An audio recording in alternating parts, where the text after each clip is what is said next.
Well, good morning. I'm here with my dear friend, Beverly Pop.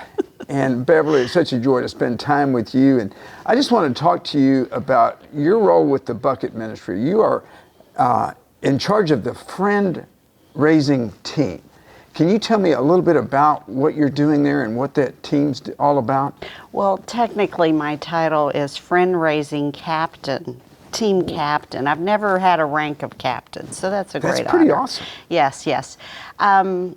It's really inviting people to come along and join us on this journey of being a part of the story of the Bucket Ministry. That's pretty awesome. And how many people are on your team, and what does that look like? Well, we have a team of about 7, which is the perfect number, but we're always wanting to add to that multiplication. You know, Jesus always recruited more people onto the team, and so we're always asking for people to come alongside and join us. We actually launched a prayer team, which is amazing. I just truly believe that most of everything begins with the foundation of prayer. Let's stop and pause and ponder this. If Jesus himself, let's think about this, if Jesus himself, who was the Son of God, put prayer as a priority while he walked this face of this earth, don't you think that's important? And I think getting people to join us in prayer is monumentally important.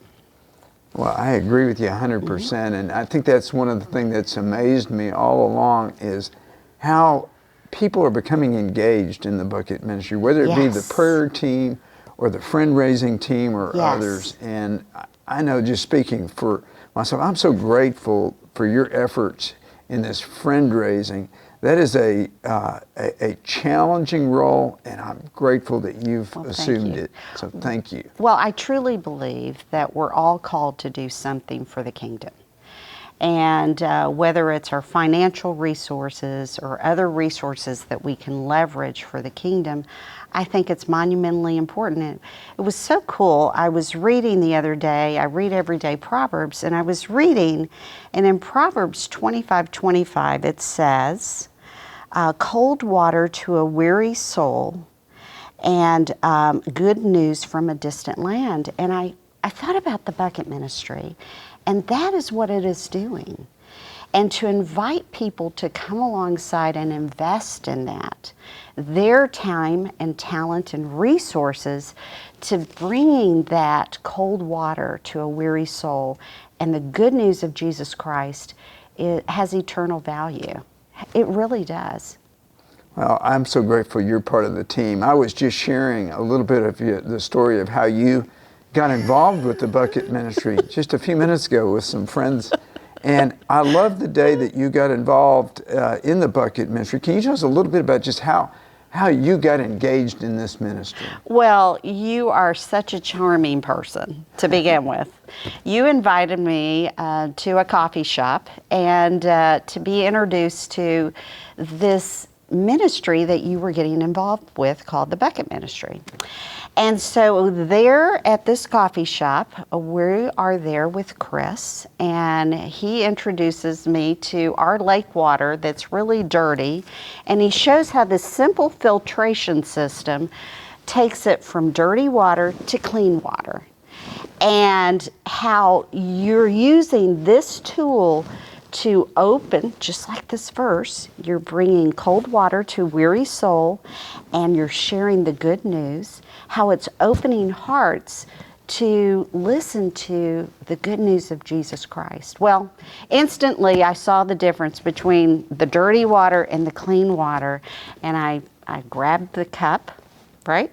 And I drank it, and it just really spoke to my spirit. I'm getting goosebumps, God bumps right now, because it's just a way for ordinary people like you and me and all of our audience here can do extraordinary things for the glory of God.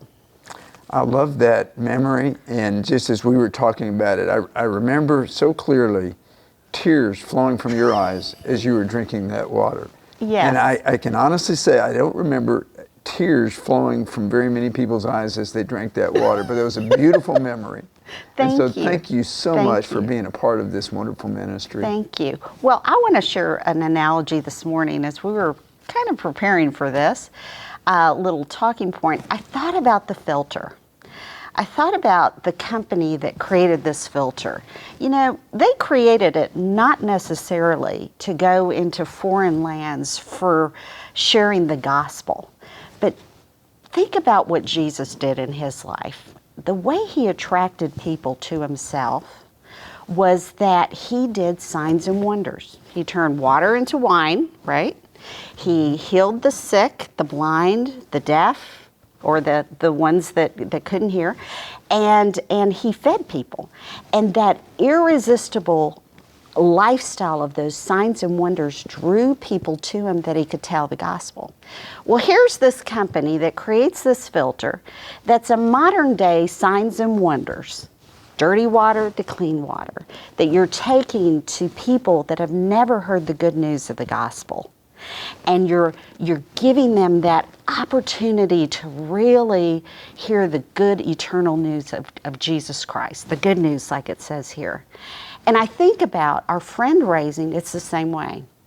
You know, there are people living in our country today that think that their only purpose is one-dimensional, to raise a wonderful family and to just be good people in our country. But God has so much more in store for you. You might have the gift of hospitality, and God may want you to be involved in hosting in your home a storytelling with the bucket ministry for your friends and family. You may have just great favor with your pastor of your church or a family foundation.